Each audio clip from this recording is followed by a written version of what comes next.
to begin with. PB and You didn't do the J's right thing. are Let's be awesome. honest You know here. what I buy? You know what I buy? Because I'm too lazy to actually like have jam and peanut butter at the same The time. mixed. I just buy the mix, dude. I know it's Yeah. like $1.50 more or something like that, but Well, that's a good idea. Because here's my problems. I can't spread jelly. it's unspreadable. It's like a chunk. It's a Is there something fucking wrong with your That's it. brain? pain Like in- really? Have you ever tried to? How do you? Yes, I've tried to spread jelly. How do Was that what you you're gonna ask me? What do you Dude, use? You know what I do? You know A what I learned knife? to do? I Dude, use, I learned. I use a spoon. And I'm a man.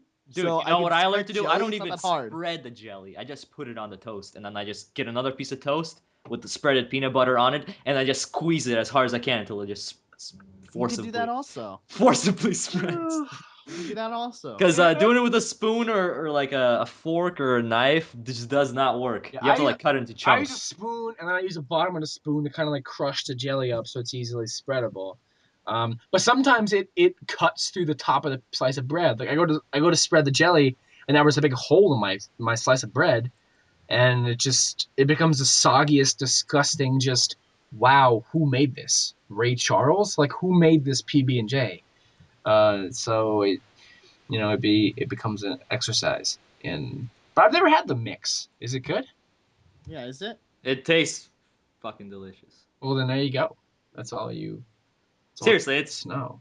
I think it tastes better than like making it yourself. You know, because it's a perfect mix. Does it spread like peanut butter? Yeah, it's just spreads on because it straight up mixes with the peanut butter, so it's a lot easier to spread. So it becomes like more of a peanut butter. You know, texture. I really like peanut butter and jelly. I kind of wish you can get it at Subway.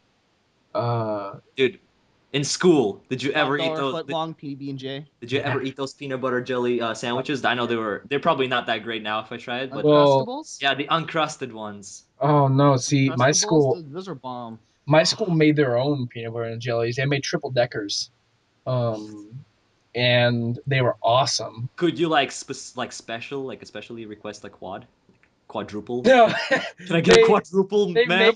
make I them. don't think you're ready for this, son. You gotta make it to the 5th grade before you get the quad stacker. No, they. Yeah. Gosh. Reserved for middle schoolers. They pre-make it and then wrap it. It's only for the kids that sit on the back seat of the bus. You know? The cool kids. Dude, I remember when I was like going up through the grades, and I finally hit 6th grade, and I finally could sit in the back because it was only for 6th graders. Really? Like you're a rule? 4th, 5th grader. It was cool to sit in the back seat, like all the way furthest back. You didn't have this? No, we just gotta sit wherever we want.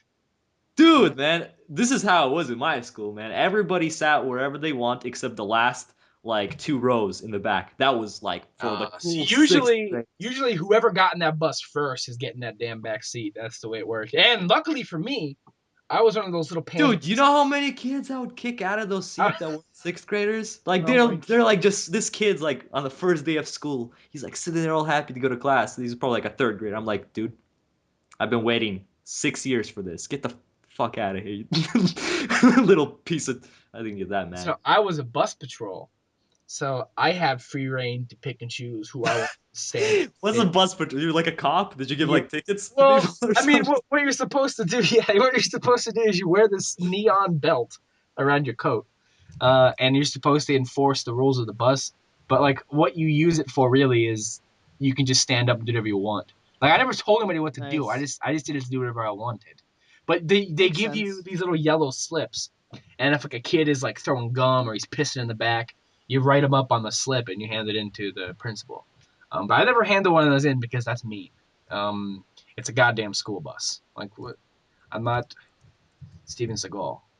Yeah, there you go. I just want to go home, but I also want to stand up and do whatever I want. So that's the only reason to sign up for that, not to enforce the rules. You're a little dude. You suck. You were like a teacher's pet. No, bus pet. I'm the even bus. Even worse than a teacher's pet. You don't want to be the pet of the bus driver. Oh, dude, I used to make fun of people that used to talk to the bus driver. Like you would be like a geek if you ever spoke to the bus driver. No, I never spoke to the bus. There's a specific reason why I think nobody spoke to the bus driver in my district is because he was this creepy pothole face old man named Butch. No one's talking to that man. But the thing is, we had some pretty nice ladies. But like, really, I had a couple of times that I did speak to the bus driver. It was like in secret. so nobody would Whoa, know. wait a Oh, second. whoa. No, not like that. Whoa. I mean, like, Whoa! no. Whoa! This Yokohama explains bus everything. talk over here. Talking in the bus Woo! traffic. Get a No, little I extra mean, something, like, something. dude, I would be like last to get off the bus or whatever because Now we know once he drinks so heavily. dude, It all makes sense. I don't drink that much, man. I could still tell. Right. No, but I'm just saying that, like, I'd be last to get off the bus because I would be sitting in the back, and then like I would like take my steps very slowly so that I could be like, oh, thanks for the ride, because I was still I was like a dick because I had to because I was a sixth grader, but I was still a polite kid in that, at heart, at the core. So I said thank you to the bus driver a couple times. So that's my story. See, our bus driver was one of those like, sit on down, sit down. No one's talking to that guy. You're just making yourself the bad guy by doing that. Like, Yeah, exactly. What different lives we had as children. you're giving favors to bus drivers to get in the back seat, and it's... Fucking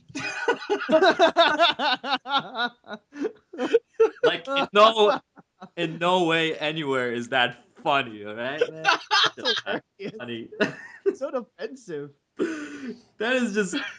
It's true. I'm trying to enjoy a good pizza, but you guys are ruining my pizza right now. Oh, okay. I have some pizza in my water cup as well. That's Welcome cool. to the Permadeath podcast, episode 2, everybody. Is that the intro? That was the intro. We've been recording for about 5 minutes, right? Yeah. Yeah. Shit, man, that's a good intro. I think that's the intro of the year. Hey, this week on episode 2, we are missing one of our own. We killed her. Yeah. I wasn't gonna just come out and say that so we didn't get in trouble, but we have a loudmouth over here who doesn't Really, understand. it was just all The the Japanese Kubator. in me, it's kamikaze or not Very- do it at all. Very proud of your You went Kubanator all Of my assassination. yeah. So she's Yeah. dead, and the show must. We may revive her. We'll see. It's, one of those things. Well, no, she is actually on a trip right now. She cannot join us this week. We are Trip to the graveyard because she's dead. There you go. You gonna like drive this thing still going? Yeah. Drive what thing? The joke. Yeah. Drive the joke. Because we're talking about buses. So. I think he meant the butt. Yeah. That's what he's talking. Anyway, thank you. First of all, I want to say this. Thanks to everybody who listened to episode 1. We are very happy. The numbers are very well. Much better turnout than I expected anyway. Seriously. On the first episode. We are very happy you guys liked hearing our voices for 2.5 hours, which a big shout out to the bot I bought for the show that continually refreshed the YouTube video 700 plus times. Oh yeah, to get us Kubo! those views, by the way. And that subscribed almost 300 times to us as well. Yeah. Oh yeah. You gotta get that thing worked on Twitter though, because we only have 50 bucks. So yeah, I know that was extra. It was like $10 extra.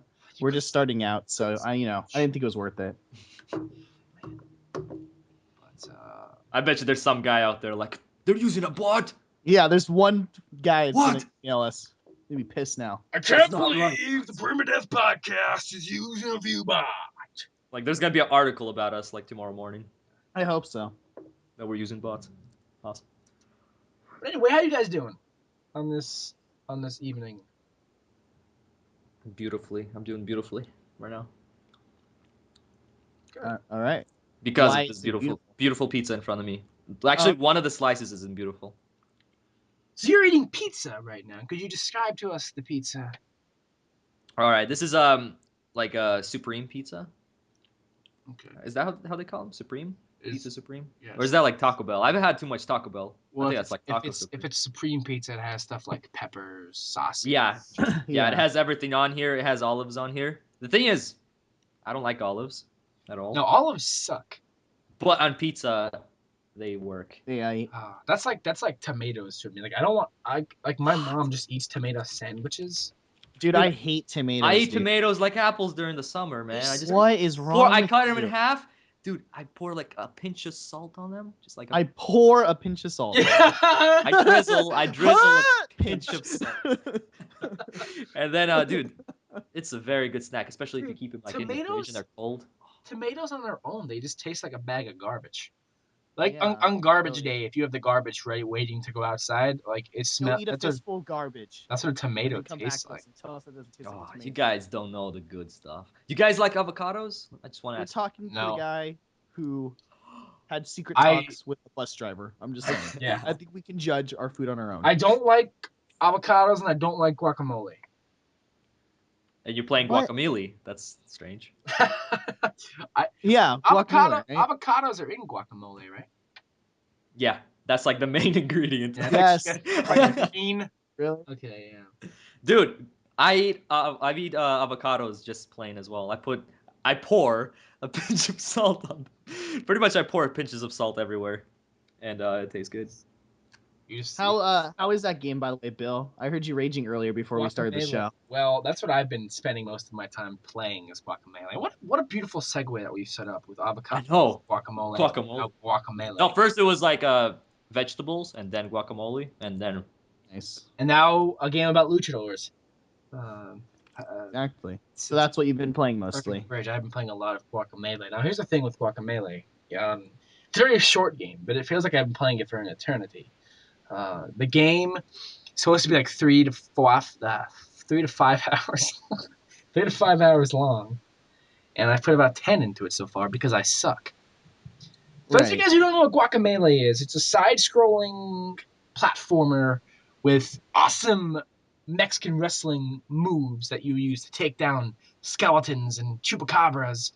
And it is in the style of a Metroidvania game where you are able to kind of freely finagle your way around the environments and discover secrets, and it's kind of open-ended in a way. And it's very fucking hard, and I can't wait to beat it because it is just infuriating beyond belief. Now, like I'm sure Why do you need to beat it? because I bought it, Okay. and Alright, fair enough. and because I'm All right, more fair than enough. Fair enough. 70% done with the game. Like when it comes to Yeah. these short games, when I get to a certain point in them, it's like, okay, I understand maybe tapering off and not finishing a 70-hour RPG because you have a lot of things to do. Right. You're a breathing human. But when it comes to a 5-hour game and I'm more than 70% of the way done with it, I can't just let it sit there unfinished. It's rude. All right, fair enough. What Fair else? enough. I that and when you get a game this hard, it's just it eats at you that you haven't beaten it yet because it's basically just the only reason you haven't beaten it is because you suck. Because there are people who have finished this game in like 3 to 5 hours, and now that's like probably just rushing through the storyline because there's little secrets to find in the levels, and you break the fucking environment by jumping like a fucking rabbit, and you get chests and all this shit, and, Right. stuff like that. So I mean, Yeah, but the game must be good if you're so many hours past well, the average. that's what's so infuriating. That's crazy. It's a really good game. Really good game. It's an indie game. And for those of you who don't know, I mean, I don't know if people know what certain games are and who made them, but it's an indie game. I got it for $3.74 off of Amazon with a Steam key. And it's a very good Nice. game, really well made game, critically acclaimed. Everyone likes it. It oozes character. It's so cool. It's funny. They parody a lot of video game culture and meme stuff in it. And however, I don't know how many people find memes funny to this day, but I mean, they're all over the game, and it's just a fun environment. The game is good, but it gets to a certain point as I'm playing it. Now, this happened with Uncharted 3 as well, where I'm playing it and I'm dying repeatedly on a section of the game that I just can't do, and I just can't do it. Now, it's been a while since I played a game where I've gotten to a point like that. Most games I play nowadays are like MMOs or like Path of Exile, where I'm just steamrolling through the games and I'm not really experiencing any resistance. So playing Guacamelee, I'm experiencing lots of resistance, and it is just tugging at my anger. And I find myself yelling that I hate the game over and over again, and that I just can't wait to beat this piece of shit fucking game. And I say that all the time when I'm playing Guacamelee, but I don't hate the game. I hate the game in that moment. Same with Uncharted 3, and I love Uncharted very much, but there's a point in the game where you're on a boat, and it's very hard, and I couldn't beat it, and I'm down in my basement playing this game, and I have the controller in my hand, and I'm squeezing it really hard, trying to break it in half, and I'm yelling, I hate this fucking game. All I want to do is see the storyline. This game sucks fucking dick. I can't wait to beat this fucking game. But I don't I mean think we do that with all like every game. Like there's just a couple games where you just rage like way too hard, and you don't understand why. You know. yeah, I'm sure MOBA players experience that a lot. I experienced it with Call of Duty. I don't know why, but I just get really pissed off with that Yeah, game. you know what makes it worse with Call of Duty is Huh? I haven't played in a while now. I've been out to preface this because Call of Duty is a big talking point amongst a lot of gaming communities. I like Call of Duty. I've nothing against Call of Duty. You know, Right. they want to release the game every year for $60. Yeah, sure, it might piss some people off that the series hasn't really advanced in how many years, however many years, whatever. It's it's whatever. It's not hurting anybody. Right. I pay more. I pay more for WoW. You know what I exactly mean per every, year. So every I mean, year you whatever. get a $60 update. It's whatever. I don't really. Yeah. It doesn't bug me. I play it. I have fun. I play it with friends. It's fun. Whatever. Doesn't matter. Right. But the thing with Call of Duty that makes me so mad is when you get killed by a guy in Call of Duty and they have the worst gamer tag. It just, ooh, that's what makes me mad. If I was getting killed by no name people, that's Right. fine. Right. I don't have a name to attach to my anger, so I just kind of go, ugh, and I start hating myself. I know it's kind of how I think it was the last time I played. Like what was it? It was some kind of shooting game as well. And dude, I was just there was this dude. Raging. There was this Yeah. dude with like some dumb name. It was like potatoes biscuit or something like that. I don't know, something stupid. And like, oh, he killed you again. He killed you again. And you're just like, you're not angry at the game itself. You're just angry at that guy, and you just That want to beat the fucker. shit out of him. Like it's completely different than, yeah, like you said, some Yeah. known-name guy is killing you, or there's like a bunch of mobs just attacking you, and you're like, oh shit, this is completely Yeah. different because it's that freaking potato biscuit that's When killing you you. like start smashing your controller and like yelling at it like you can reason with your controller, it's bad. Me getting mad at Guacamelee is a combination of me just blaming it on my controller. And like yesterday, I was yelling because it's the game's fault. I looked this up just to make sure it wasn't my controller that was slowly breaking because I tried to twist it. Right. Because when I get Okay. mad, I squeeze the controller and start twisting the handles in opposite directions, like I'm gonna snap it. Right. Eventually, I'm gonna pull that off, and I don't know Yeah. what, but whatever. If I Instant regret after that happens. yeah, but, shit, I'm not playing Guacamelee now at all. yeah. Right. But it's a combination of me like blaming myself and the controller and the game, but when you get mad at some dickhead, I clicked it. I clicked it Yeah, that time. dude, I clicked it. all day. Your reasoning is so bad too. It's so funny. If If you you- record it, you sound like an idiot. You know what I If mean? you could have heard me earlier, there's these levels in Guacamelee, and it's like a combo chicken dojo thing. And you go into it, and like he's like an NPC, and he gives you a really long combo chain to try to pull off. And when you get it right, you get like a heart container or some gold or stuff like that. And they're really long combos, and you need to be really precise with your button presses. So Right. I Googled it to make sure that it wasn't my controller, and it turns out the game does have some issues with button registration. So I was totally justified in my yelling earlier when I was trying to do these long combo chains, and I was pressing the buttons correctly, up B. I hit it, and he would just stand there. And I'm like, what the fuck? I was flipping out. I thought it was my controller breaking. I started slamming it off my knees. At one point, I play with my controller kind of elevated above my crotch. And at one point, I got so mad that I kind of like slammed my hands and my controller down a little bit, and I hit my balls. And it Oh, Dude, you're worse. doing like self-harm because of that game? No, That's bad. I didn't dude. do it on purpose. I think we need to have an intervention. I know, with you, man. Well, I think you need to give up Guacamole. You're never gonna beat it. That's the sign when you start hitting your balls with your controller. Bill, listen to my voice. Just listen to it. Calm down. Breathe. We're here Breathe. because we care. We love you, and we don't want you to self-harm your growing area anymore. Okay? It's just not right. It's just not for something you to and do, for Bill. everybody else. it just my We love balls you. happened to be in the crossfire. Okay. Bill, And- Bill, They Bill, were no there excuses. at the No wrong time, at the wrong excuses. place No, at the wrong no time. That's pretty excuses, much it. Bill. Bill, we love you. All right?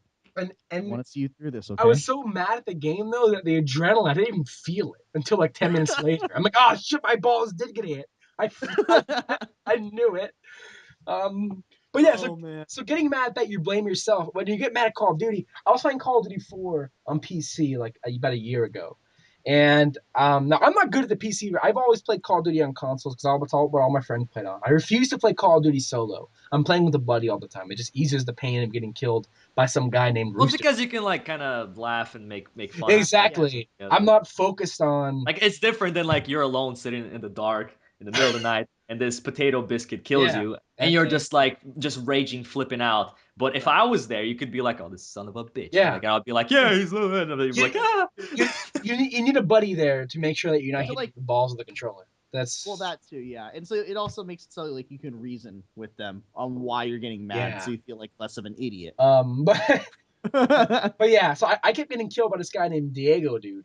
And like over and over again, I think he might have been cheating. I don't like to call out hackers, but on PC shooters, It's it's a possibility. you It's a can possibility. Definitely on PC. you could tell when Yeah. a man named Diego, dude, is shooting you through the wall from across the map. But I kept getting mad at this guy, and I just kept yelling out like I got banned off the server. Were you on? Was voice chat on for you or what? No, I was just typing. Okay. Typing Okay. on Skype with a buddy. Dude, a lot of the times that like, or most of the times when I would actually get like the most angry is when you're playing a good game. You're actually like, damn, I'm actually doing pretty damn good. Like, dude, I have like more kills than deaths. Hell yeah, yeah. You get like Right. all excited, and then out of nowhere, this hacker comes in. I was like, let's say Diego dude comes in and starts killing you. You just spawn and you're dead. Spawn and you're dead. All he's doing is running there. I don't know if you ever played some of those free like shooting games that they have, like what is there like Crossfire or something like that. And Yeah, I played Combat Arms before. yeah, combat arms. And you would see a Yeah. guy, he just like when he kills you, you see the guy that killed you and he's just like using his knife and you're just dying. And you're like, no, you just ruined the game. That's when I would get like super angry because that's really rare when I'm good at one of those games. Yeah. Well, that's why I really like multiplayer games, and like I haven't the only ones I've played recently have been like MMOs. I haven't played anything competitive for a long time. I mean I would count Team Fortress 2, but like I just kind of just casually jump in there and just have fun playing that. I don't really like get into it like yeah.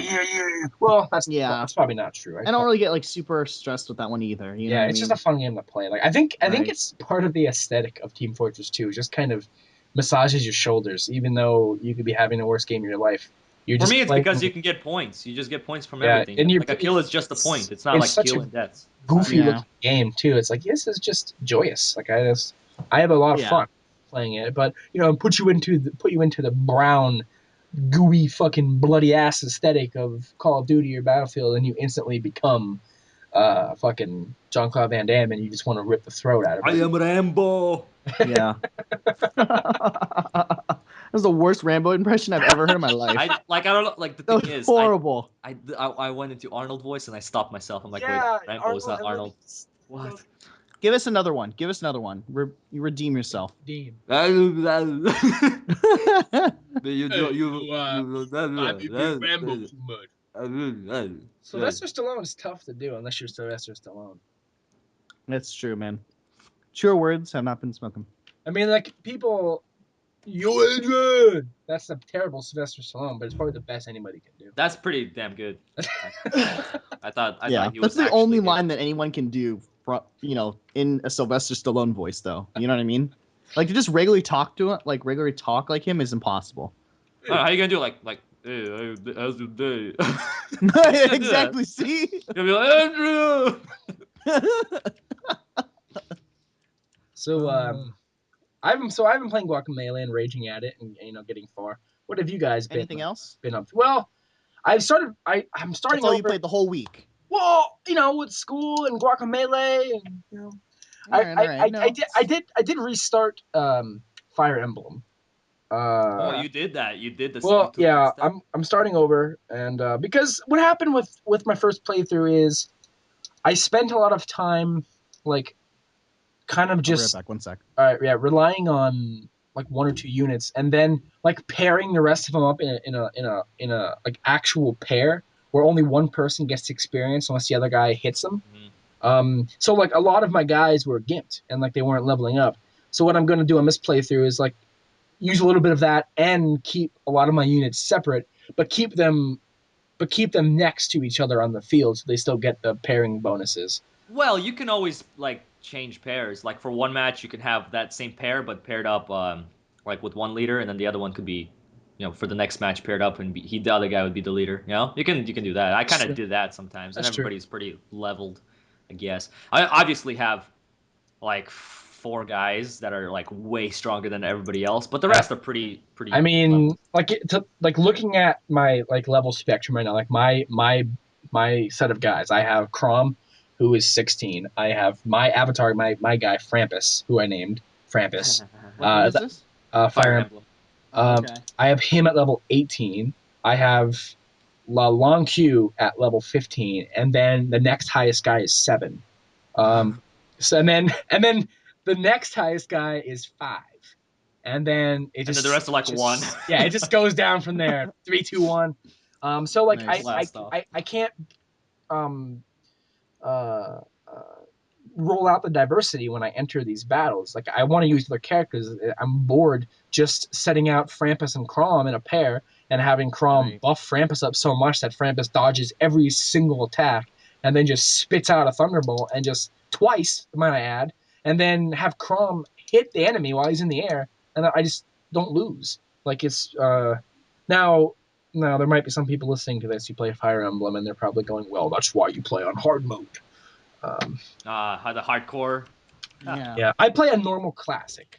So I play normal classic as well. It's normal, but you still get the permadeath. And I mean, I can't deal with permadeath when it comes to a game like that. That's too hardcore for me because this is not like I like permadeath when it comes to games. I guess like some of these these indie games that are coming out with all these permadeaths. Because if you die, it's not like you're gonna lose. Imagine like putting like 40 hours, 50 hours into a game and then just losing it all without getting it back. That's too hardcore for me. I cannot do that. Classic's the permadeath option. Do you have it on casual then, maybe? Oh, casual, yeah. I'm playing casual. My bad. I have it on classic. Well, when one of your units dies, they die for good, and then I just restart the battle. For some reason, that just raises the stakes for me a lot and adds tension. So, like, yeah, but since you can like go back to your last save, like, what's the point of that? Yeah, anyways. That's true. I mean, I guess it's a matter of getting the battle right every time instead of that's kind of cheating, though. Yeah. Because... Well, I mean, if you're playing casual, one of your guys dies, you can just keep going on with the battle. It is kind of strange. I will say, and it is really frustrating when one of your units dies and you just soft reset the game. I will say this: shout out to I don't remember his Twitter name. I think it was Amrit Saga, Kurapika, 92. I think it was them. If it's not them, it's somebody else. If you're listening to this, take credit.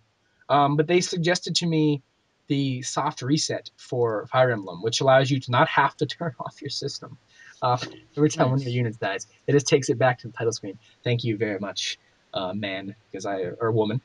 Dude, that just takes you out of the game though, because like even if you have look, this is how I'm playing. Seriously, I'm just playing on casual, whatever.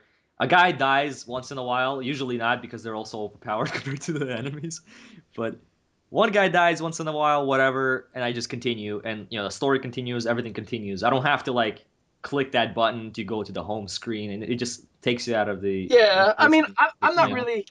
That's an interesting topic is immersion. Is it certain games I get immersed in, certain games I don't. Like, it's hard for me to get immersed in a Fire Emblem because it's a cartooning grid, and nothing really in there is saying to me, "Wow, you're in the game."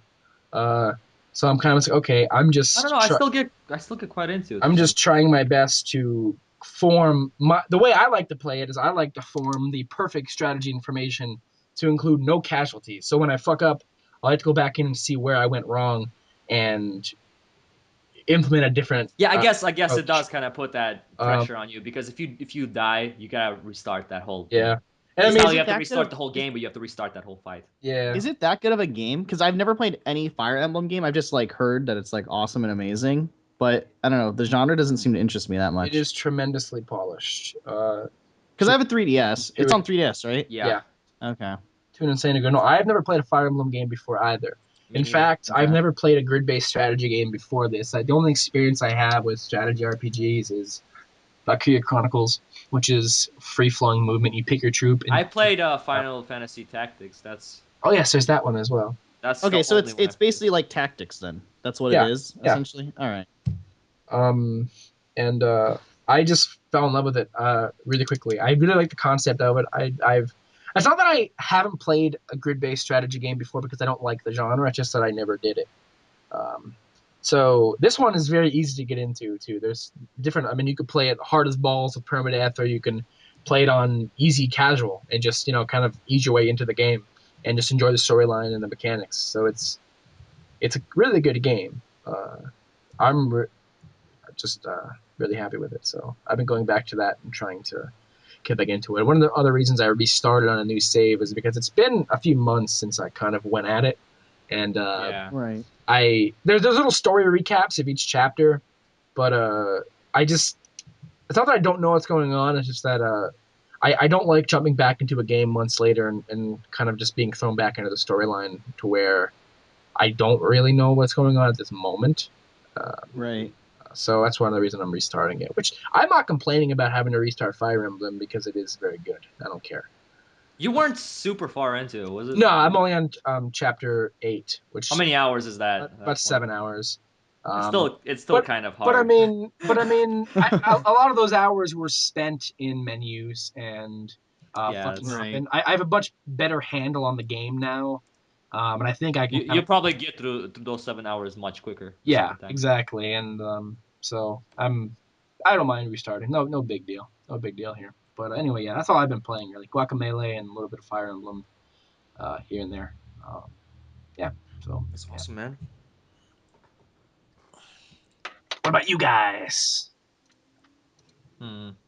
I guess we could talk about the Stanley Parable a little bit. Yeah, that's right. I saw you Yeah. were playing that on Steam. I'd like to hear your impressions on it because I'd like to buy it. I didn't play too much of it because it was kind of late when I started playing it, and I ended up dying. I guess you could die in that game or losing, or I don't know. The game is Right. it's a very like unique kind of game. So I pretty much played through that beginning part with the office and him walking around in circles like the main character and stuff like that. And the thing, it's the kind of game that I feel that I'm supposed to do because there's that whole guy talking while you're walking and stuff, and he's kind of telling you like, oh, go. He Stanley went to the left door, right? And there's two Yeah. doors in Yeah. front of you, but straight up, I'm just like, hell no, I'm going to the right door. Yeah. I never listened to that guy. And then I go to the right door, and then pretty much I have to repeat that whole thing. It kind of has this like funny scene and funny, I guess, comedy aspects to it, but you have to repeat the same thing again. And I guess it wasn't it wasn't as cool for me the whole time. Like I didn't find it like too awesome repeating the same stuff over and over again because like a lot of times it just sends you back to the complete like beginning of that level that you were on, Right. and that kind of annoyed me. But I guess it's just like a little nitpick. It's not that bad. It was still pretty enjoyable, and some of the stuff that the narrator was saying is pretty clever. Like there's some clever joking going on. Um, but there was a part I don't know. I don't want to spoil anything, but there's like this dark room that you go in, and then I pretty much died somehow, Nice. and I kind of didn't play after that. I'm still gonna continue it. I'm still gonna continue it, but I wasn't impressed. It wasn't impressed as much as I hoped I would be because like I kind of set some very high expectations for myself, especially after playing the demo, and the demo is completely different than the game, and I absolutely loved the demo. Like that demo was awesome because it was just making fun of demos and like just the like amount of time they said the word demo in that demo. It It's was ridiculous. like that made it awesome on its own. So I was just like, this game is be awesome. I bought it when it was on sale, like for like $7 or something like that. I'm like, oh, I got even cheaper than usual. Yeah, but Nice. I guess just the expectations that I had for it was too high. So I think I'm gonna take like a little break. I'm probably gonna go back to it sometime this weekend or something because I do want to get past that because I want to hear more of the narrator. It's pretty good. It's definitely unique. So that's another thing that's kind of driving me, I guess, forward. Yeah. Driving me to want to actually go back to it because if it was a game that like the same type of game, but it wasn't the Stanley Parable, like if it was just some random blind buy that I did on Steam, I probably would have just gave up on it at this point, honestly. And It that and just the game's gotten a lot of praise too. yeah, So I Yeah. see the praise though. It's definitely deserves the praise though, because of like the uniqueness of that game. I feel it's one of those games where I don't need to buy though. Like at this point, excuse like me. I'd rather just watch someone do a walkthrough of it. You know what I mean? Like, I don't know. That's one of the the things with some of these Like story movie based type games. exploration-based indie games like Yeah. I'm sure you can.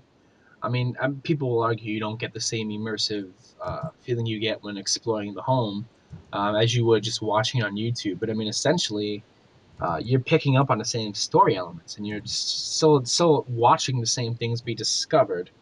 Right. So I mean, like that's the thing. But I think if I was gonna play the Stanley Parable, I'd probably play it. Because the things I've heard about it interest me. Um, but you know, that's the thing though. Is a lot of these indie games get praised for different things, and that's what they're getting praised for instead of maybe being a fun game. Right. They might be doing something different. Now, obviously, there are exceptions to this. Like I'm sure Stanley Parable has its charm and it's fun. I'm sure Gone Home is fun in some way, and Papers, Please is actually very fun. But being different is it's a golden ticket sometimes. Yeah. So Yeah. at least get noticed. Yeah. Well, the thing is, I think there's probably been games, at least in a way, similar to this before. Like I don't think this is. Maybe I'm wrong. Maybe this is the first time of this kind of game, but it's probably like one of the first that actually like did it right. That's why it has all this praise, and Yeah. also it being kind of unique compared to most other games that are coming out, even unique for an indie game. That's another reason why it's getting even more praise because it's probably not as good if there was like many games like this comparing it to other ones like that. If we had some to compare to, it might have not been as highly rated, maybe. Right. So that's To be, kind of. to be honest, the thing I'm more excited for is Dota 2 just announced that they're going to allow it so that you can change the announcer in Dota 2 to the Stanley Parable Oh. narrator. I don't know why, but that excites me more than Stanley Parable itself. That's pretty. Well, there's a lot of announcer packs for Dota 2. Yeah, yeah. You can get There's like GLaDOS and You stuff. can get Yeah. I would GLaDOS. only use GLaDOS though. GLaDOS is the best. You can get the Pyronage guys. I don't know how many people watch Pyronage, but Can you get the League of Legends announcer? Right. Just get the league guy. League gal. Gal. Yeah. but but yeah, cool. That's all you've been playing, man. Stanley Parable. Well, you I were trying to set up Hearthstone, weren't you? Oh yeah, it's an open beta now. dude, It's awesome. Battle.net. How has that been going for you? Every time I try to get on my Battle.net account, because I don't get on it that often, because I kind of Right. play it and I don't use it for months, and then I end up forgetting all my logins and stuff. Or if they change something, or somebody hacked somebody, or whatever, something's going on, you have to change your password. And I couldn't get into it. I tried the 3 or 4 times that you can attempt to log in, and I'm like, shit, this ain't working. Sucks. Whatever, I'll reset password. This happened to me before. So I tried to reset the password. I put in my email, then you have to put in first name, last name, and a little captcha thing. So I'd click that, and it would say at the top that email does not match with that name, with that username. And I'm like, what? Yeah, no, it must match. Then like I tried many times, it didn't match.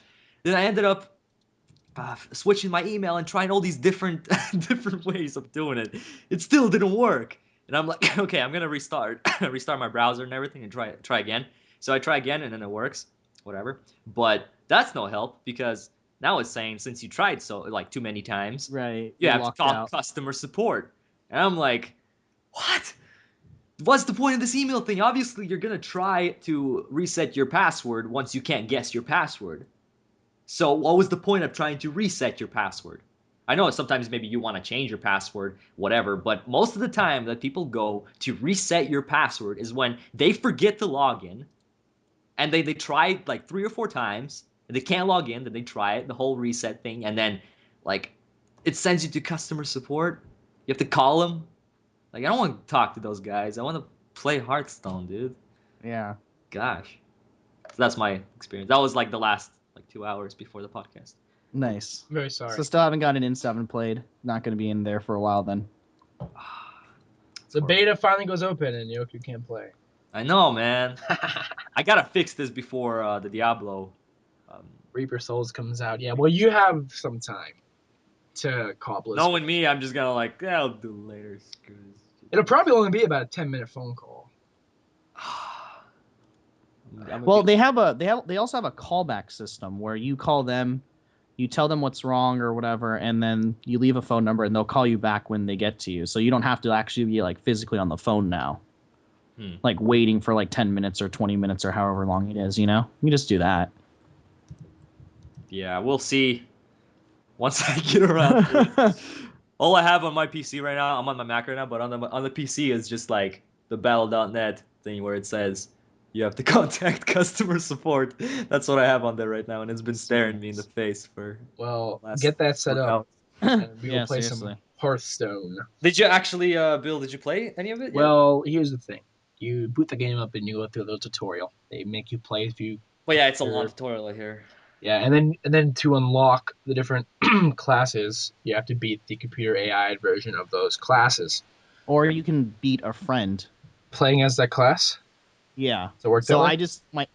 me and my friend did it. So I just let him beat me, and yeah, What the fuck? I unlocked. Yeah, we can just do that really quick, dude. I'll just let you win. You unlock the class. Well, I mean, Unless you want to learn how to play, etc., well, etc. Though. well, yeah, I mean, I obviously Who want needs to to know play. how to play? Just click buttons and just shit happens. That's part of my issue. Is like I don't know what I'm doing. I mean, it's a very simple game mechanically. I activate my trap card. I mean, you either board control, you either Zerg, or you do a combination of both. You know. And that's the thing. I suck. I don't know when to put certain cards down. I go nuts and I fuck up, and like I can't beat the computer in the normal difficulty AI battles to unlock these classes. Dude, that's how I was too, man. The hunter just keeps wrecking my fucking face because he has so many taunt cards he just puts down, and I just suck. And when you have those two things, are you using mage? Yeah, I was, and I tried using warlock because I actually beat the warlock, and rogue. I beat rogue as well. Yeah. I just suck, man. I want to get better at it because the game aesthetically looks beautiful. It's such a smooth looking game, and I love most things Warcraft. So I mean, just throw down money to buy some cards, dude. You know? Yeah. I mean, people don't like the fact that it's like, you know, like people are upset that it's pay to win, like, or whatever you want to call it. Like, look, it's a trading card game. You know, if this was Magic the Gathering, you would pay $40 for like, you know what I mean, like 30 or whatever, how many packs, like instantly every time they come out the new expansion. I'm not gonna play it hardcore. Okay. No, I would still recommend buying like $5 or $10 worth of cards. You know. The thing is, though, is like I play a few times a day or a few times a week, like 2 or 3 times a week. You get a consolation pack from Losing Arena, which I know costs 150 gold or $2 to get in. Right. With the chance of possibly getting on a lucky streak and winning more than 3 games and getting more packs. But I mean, maybe to start out, I'll buy 1 or 2 packs. But I wouldn't necessarily call it pay to win.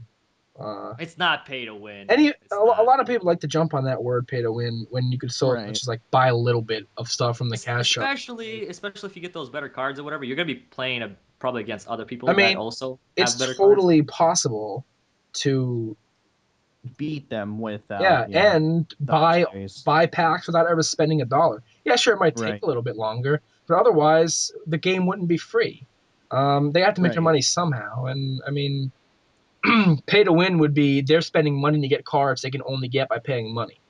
Like they're just paying to get the cards. Yeah, they don't get exclusiveness. You know?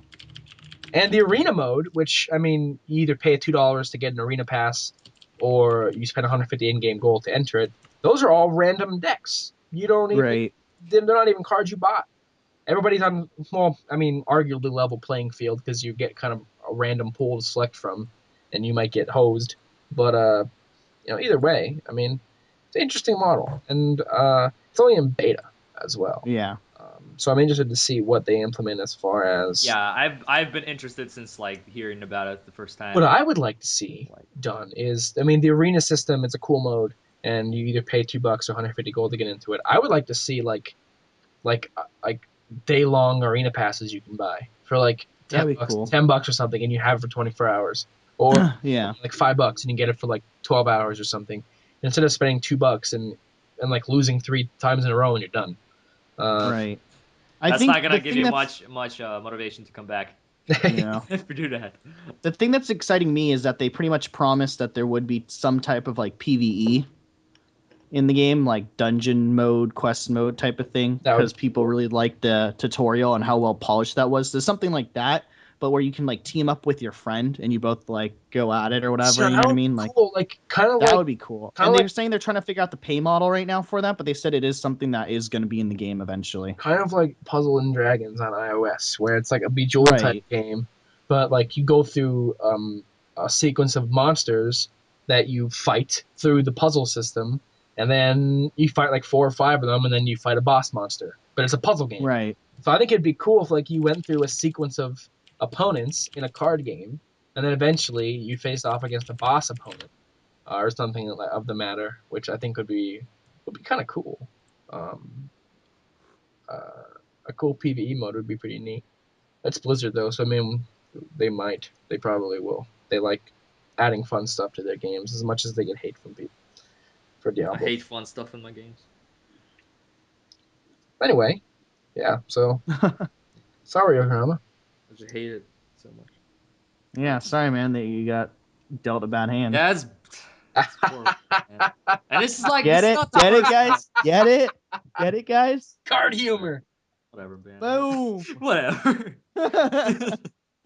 Yeah, but the thing is, like, this happened to me before, but it never got to the point where I had to call customer support. This is the worst. This reminds me of the time when I used to play Lord of the Rings online, and I used to pay for this game. By the way, very good MMO. Also, it doesn't get its due from a lot of people, but it's very well polished. Free to play now. I used to pay for this game, and I used to play with a friend, and I got to level 48 or whatever, and I stopped playing it for a while, and I wanted to go back because my cousin picked it up, and he likes Tolkien a lot, and he wanted someone to play with. I'm like, yeah, fuck it, let's do it. Let's play Lord of the Rings.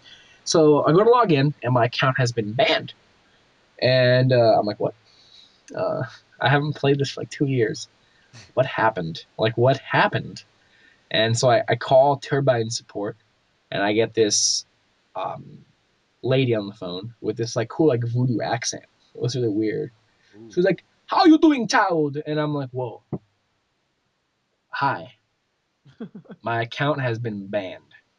And I don't know if you guys remember, but the last time we talked about account names and passwords, I mentioned that I have the word poop in a lot of my names and passwords. And I had to confirm that I was the correct owner of this account. So I had to recite the passwords and account names associated with this account. So I had to talk to this eloquent woman on the phone. Nice. I had to say poop at least 4 times on the phone. We need to hear like the full story of that eventually on this podcast. Your whole conversation about the poop. She didn't really react the way I thought she was going to. She was kind of cool about it.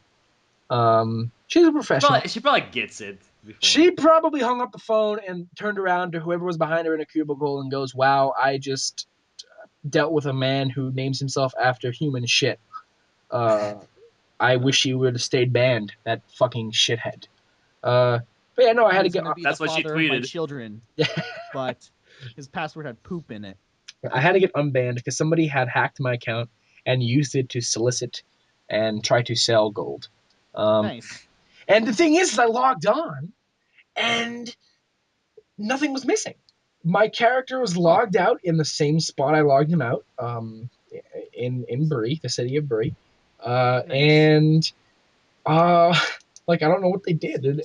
Did they log on like once and yell something out and then immediately get hosed, like knocked off? Maybe they would just log on and just like chat, like type. Yeah. I was already in a populated city, so I mean they probably don't have to travel.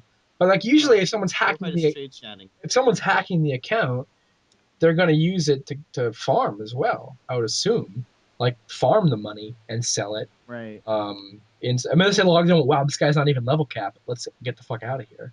Unless that was it. But I also had a mysterious character made on my WoW account a few months ago. It was a gnome, level 1 gnome warrior made on like another server, and it had like the beginning of my Festerman name. It was like Fester fa fa fa fa fa fa, and I'm like, wait, like I don't remember making that character unless I did it quick to check something, and I just typed in Fester and then a bunch of gibberish. But it almost looks like they tried to take from one of my names and make it look legit, but then it just it just devolved Gave into up. gibberish. It was just Fester. You have an authenticator, right? Or no? I didn't at that time. Okay. Because I switched phones, and I had to remove it. So I still don't have one on. I changed my password, and I don't have a WoW account active right now anyway, so they really can't do anything Right. besides log on to Diablo maybe and spam. Right. But Spam. Get about 80 Diablo invites. So yeah, that happened.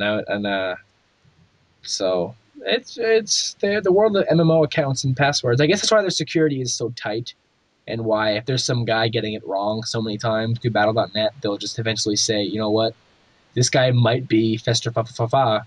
I'm gonna make you I'm gonna call us and tell us that he is not Fester fa fa fa fa. Yeah.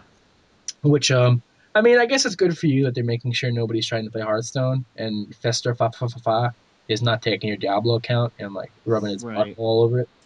But and buying cards with it too. Yeah, I don't think a spam bot would go spend their own money on cards. Well, it would be whatever card's tied to the Battle.net account, right? That's true. So they could, if there is like your card on it, then they would just charge a bunch of, to buy stuff. Hey, but if they get a bunch of legendaries, hey, who's complaining? Yeah, that's true. I'm just kidding. I would be. I'll be very complaining. Theft is worth it if you get legendary cards. Hey, they spent $500, but I got a legendary. I got Leroy Jenkins. Worth it. Is there a Leroy Jenkins card in Hearthstone? There is. Of course. There is.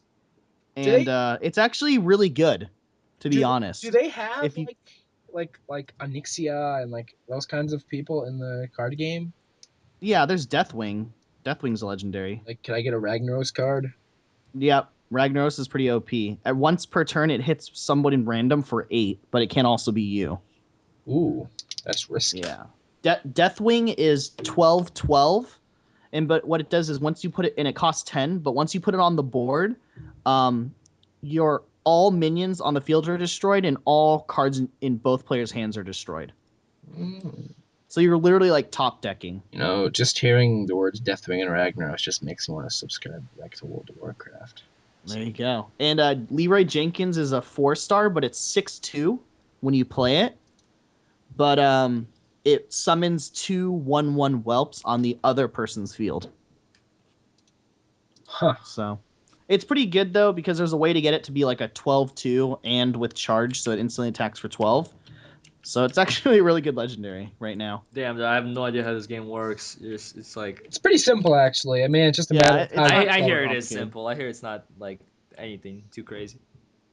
Which is why I'm interested in getting into it. Like, I get really frustrated with that game though. Like if I lose like 2-3 games in a row, I'm like, okay, forget this. I'm going back to Diablo. I don't know why that is, but that game gets me pissed off too.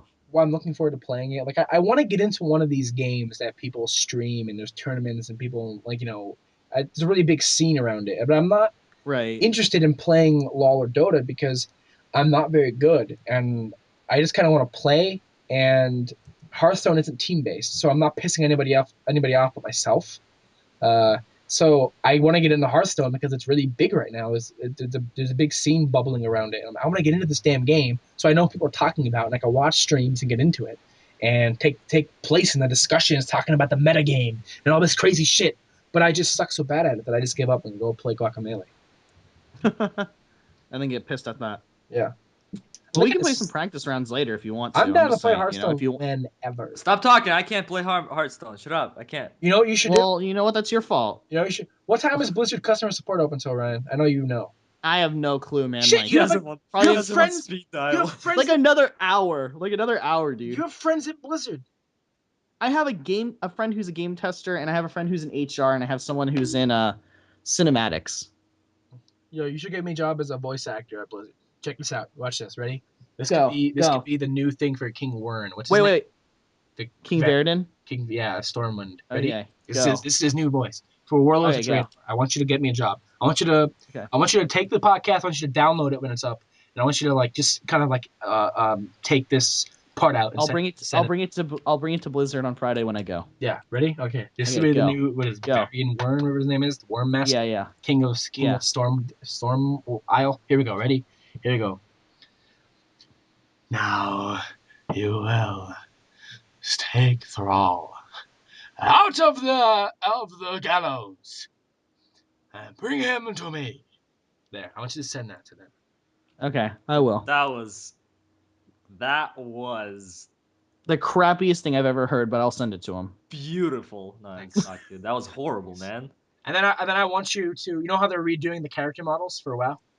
Yeah. Well, I want them to do, you know how like, you know, you're the gnomes and the dwarves and the humans, they all say shit when you right click them. Like they'll be like, keep your feet on the ground and all that stupid shit. Yeah. Or like if you right click a human merchant, they'll be like, can I help you? I want to do one for the female gnomes. When you right click them. Like a griffin master. And how would it sound? All right, how would that sound? It would sound like this. Get ready for the griffin. Nice. All right. Yeah, I'll see what I can do, man. That's my voice resume. I want that sent out to Blizzard. You can like consider like being hired right now. You're hired. There's no way they would deny something like that. I feel like that. That's what I feel like. Man. There's this air of confidence about what I've just done that I just kind of. You feel like you can't lose. I'm not too worried about not being hired. Is what I'm saying. Right. Makes sense.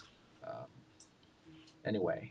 Yeah. So Hearthstone. Yo, dude, why don't you just make like another account just to toy around with it tonight?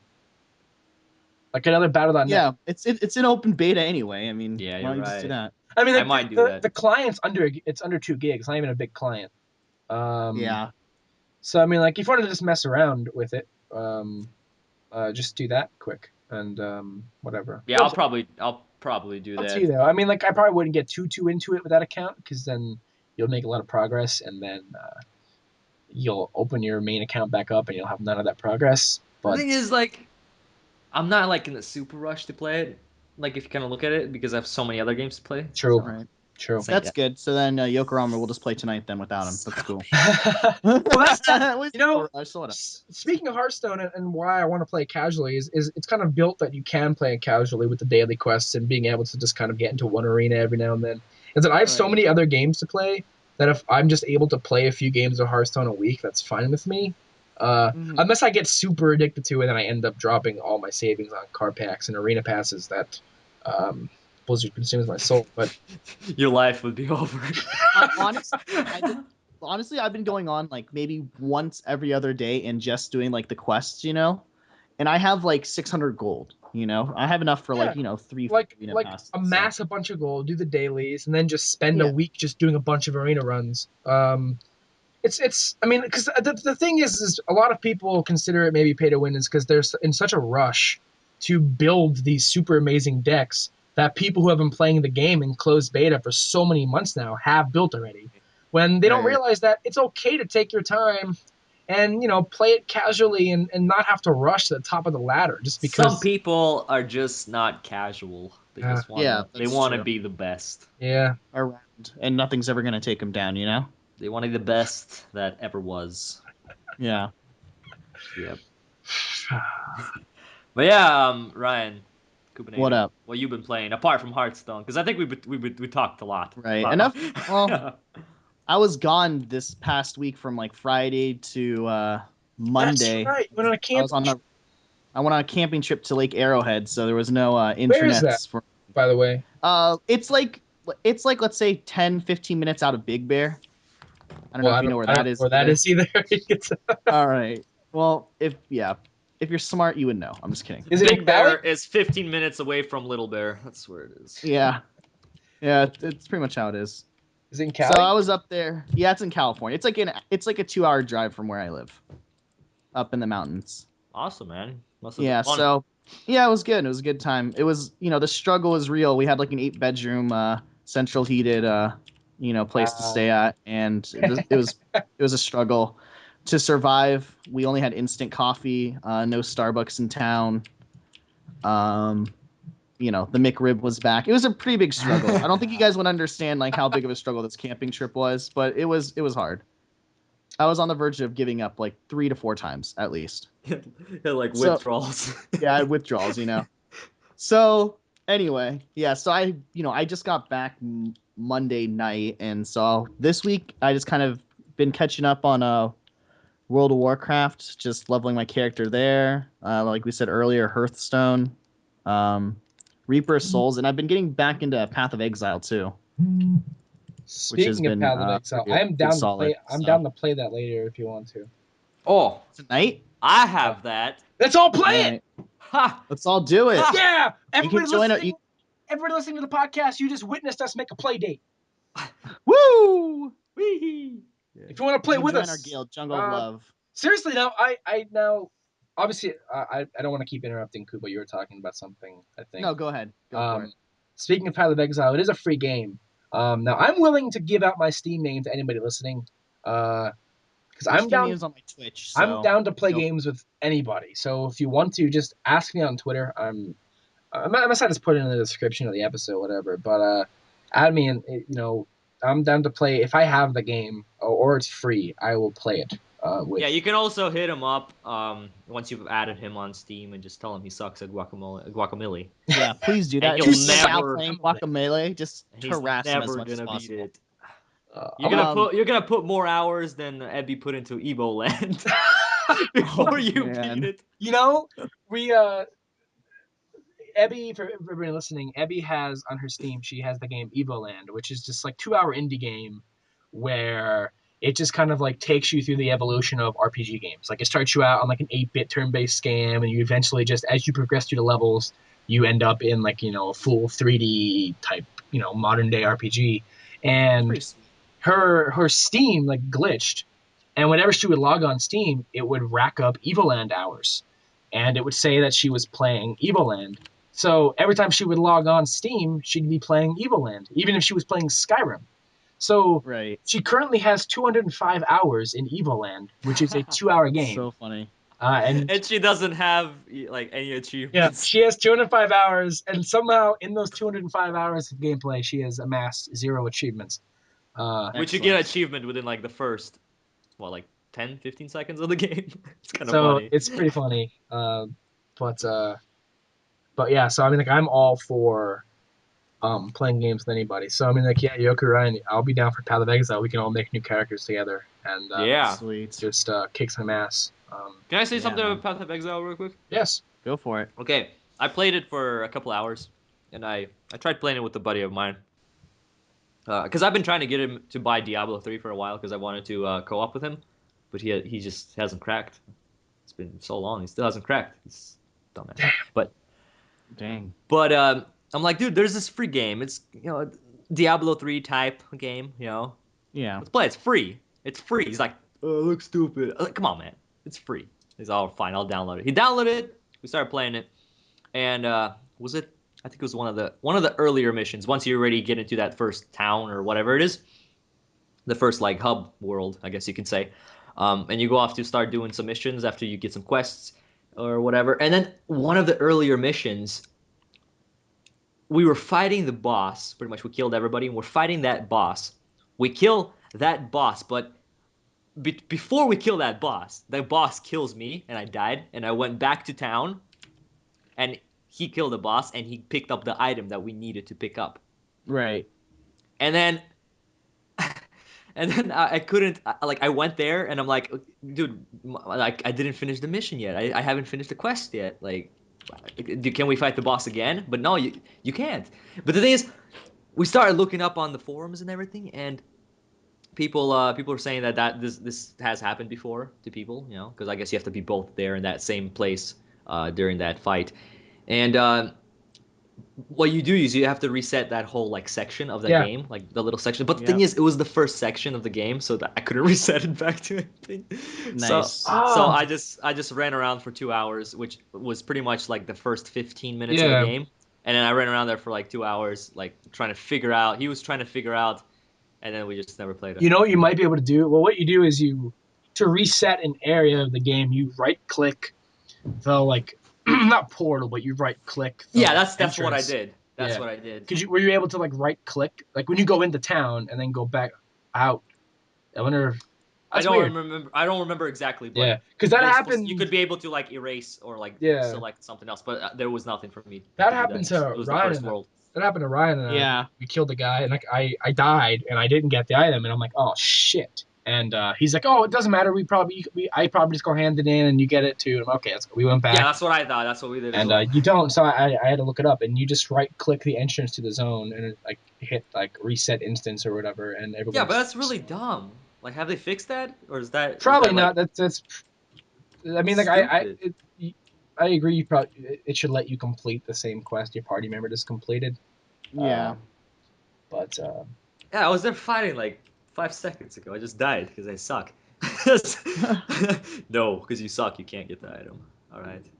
They're fixing the rubber, like the issues, like the desyncing with the next patch, apparently. Really? So yeah, that's what I read on their forum. So at least they're doing that at least, you know. So I'm happy with that. But That's cool. Yeah. But yeah, going like back a lot. What were you talking about, right? Games I was playing. All right. Go. Yeah. So besides that, I've been playing a lot of, well, not a lot, but I've been playing MOBAs lately too. I think because I'm tired of waiting for Heroes of the Storm, to be honest.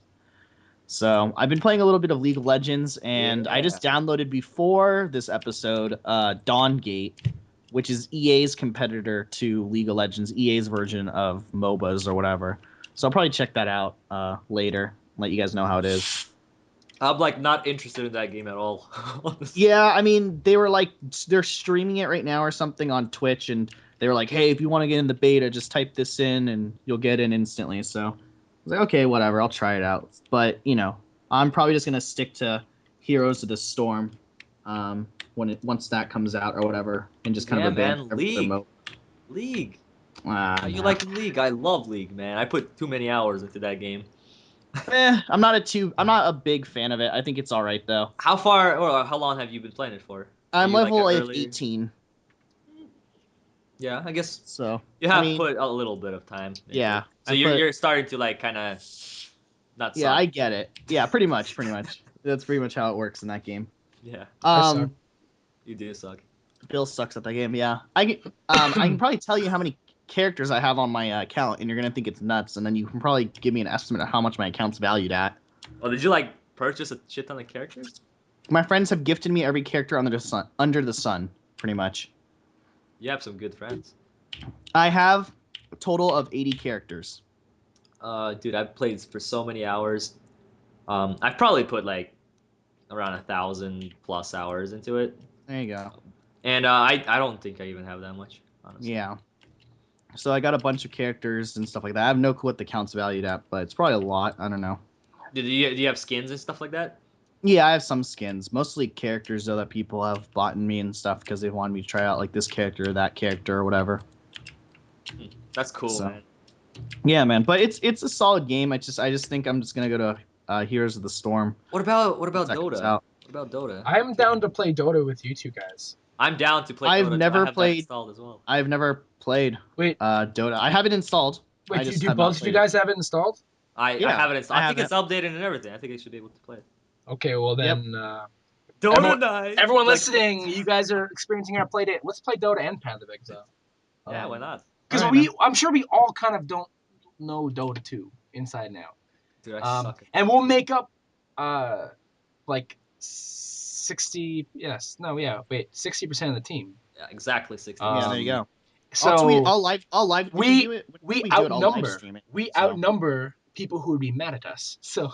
Yeah, we could like destroy those two. It's okay. I'd be like, you guys suck. No, you suck. I just I think they added rank too though, so I think all the tryhards will be in ranked. Yeah. So I'll live stream it. So I mean, I'll tweet it out and mention it in Permadeath. Yeah, so people can like see us suck. Can watch. That's another thing though is I want to get good at these damn games and like I don't have the patience, but I also don't have the friends. I don't have any friends who play them. So like, if I had a few buddies to get into Dota with me. And we all play it as a group and kind of learn it, like all of us at the same time. You're gonna get into Heroes of the Storm. Don't invest in Dota. Well, I mean, like that's not coming out for a long time. Yeah, that's true. Blizzard's a Blizzard, and yeah. Is Heroes of the Storm gonna be free? I assume it has. So it has to be to compete with. The other MOBAs because every other MOBA in the world is fucking free. Name any successful pay-to-play MOBAs. Right. There's none. There are none.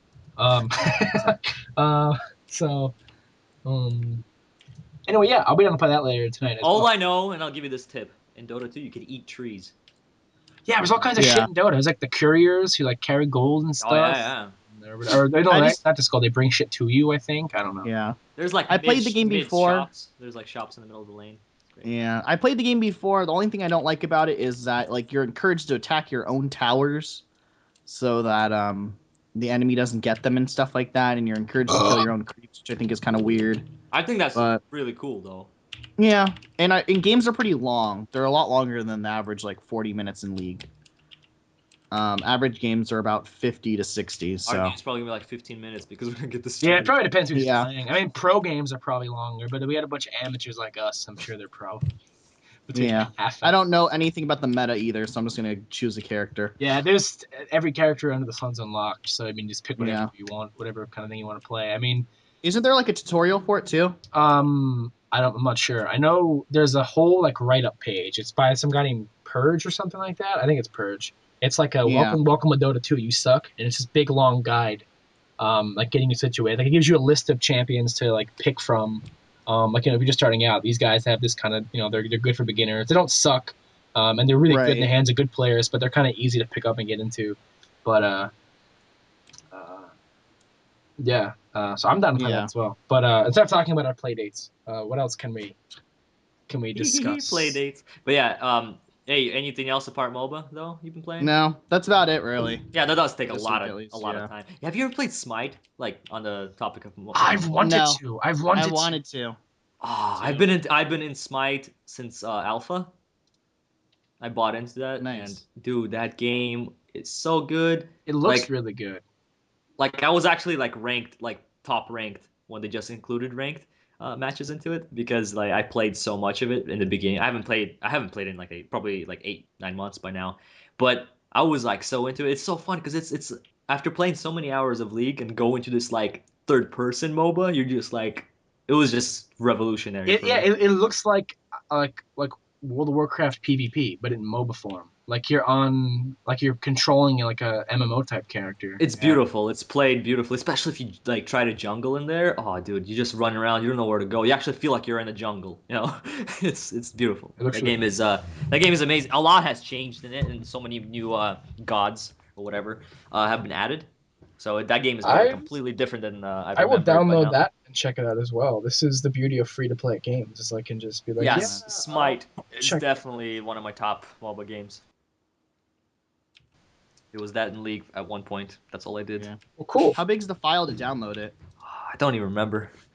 Well, now after I'll all try. the patches, it's probably It shouldn't be bigger than like League. Okay. I don't think. Maybe a little bit because That's it's like not in too bad. 3D a little bit, but something like Yeah. that. Okay, that's fine. It's free to play, right? I'm guessing. Yeah. Okay. Yeah. Alright, I'll download that. so. Yeah, Why not? cool. We have some games to play with each other. Dude, there's so much like variety in this podcast now. We talked about like a card game for so long, then we talked about all these MOBA games and like shooters. It's like for everybody. Yeah, man. It's been a fun episode so far. I hope everyone listening is having the time of their lives. At this point in the podcast, I would like you to leave a comment below and tell you who your favorite host is. And if you don't answer Bill, you will be successfully booted off of the YouTube channel. Sweet. You have 30 seconds. Go. 30 seconds? Well, seems a little unfair. They could easily pause and they'll get more. Bill's only a 4-letter word. So, it should be easy for them to kick it. But anyway, have you guys heard about the Candy Crush Saga controversy that is transpiring right now? Kind of, sort of. Didn't really care about it though. They have. Well, it kind of pisses me off only because I have a big interest in the game that they are going after, the Banner Saga, which is a tactical RPG that was just released on Steam after its successful Kickstarter campaign, and King is going after Stoic, the developers of the Banner Saga, because they included the word saga in their game title. Right. And it's ridiculous. What? That's like an old Norse fucking word that's been around for hundreds of fucking years. Your Candy Crush game has no say. And they've also tried to trademark the word candy as well. Who do they think they are? Candy Crush? That's what they think they are. Who do you think you are? It's unbelievable. You have this small indie developer who went to Kickstarter to get this incredibly amazing looking game made. Now, the Banner Saga, every animation is hand drawn. The game looks like a fucking classic Disney movie mixed with Fire Emblem, with Fire Emblem gameplay elements. It looks beautiful. I haven't picked it up yet. I want to. I want to buy it now just in principle, just because I want to support these guys. Just nice. But now I've read that it could potentially, because they're planning the Banner Saga to be a 3-game trilogy, and I have now read that this whole controversy is now going to cost them resources and time and may hinder the release of the rest of the trilogy, which is fucking bullshit because they have poured so much time, and you can tell, into this game to have it be, no pun intended, crushed by a bunch of fucking pompous ass guys who made a Bejeweled clone. Like, what?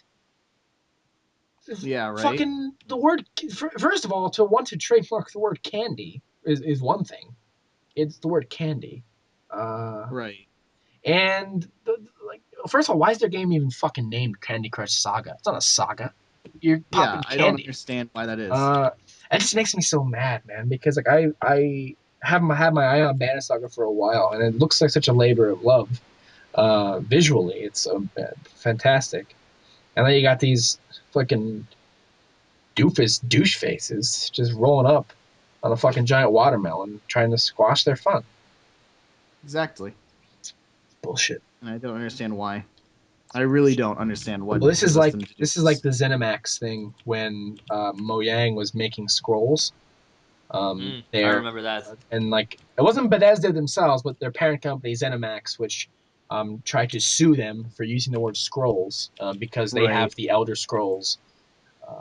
Like there's no confusion there. They're two different. It's not even like they were making an open world RPG game named Scrolls. They were making a card battle game called Scrolls. And that's the same thing goes for this Banner. Plus, it's the word scrolls. Yeah. And the King's argument for this Banner Saga, Candy Crush Saga thing is that they don't want people to get confused and think that they don't want people to think that the Banner Saga is a clone or a threat to the Candy Crush series. So they don't want people to look at it and think, wow, I wonder if this is made by the same people who made Candy Crush Saga, and then buy it and I guess have it hinder their. It's kind of the same thing like Batman. You know how big Batman is, right? The name Batman. Pretty much in any kind of media that you try to produce, like doesn't matter if it's a book, a song, or anything. It's like almost impossible to have the word Batman in there. Really? Or like like spaceman. Like you can't like sometimes like they I've heard stories that some like was trying to pass some game and they put the word bat in there, just bat. You know, like it has nothing to do with like bats. It's like literally about a bat. Like you crush people with bats, like baseball bats, and they didn't let him pass because they said it's too close to Batman.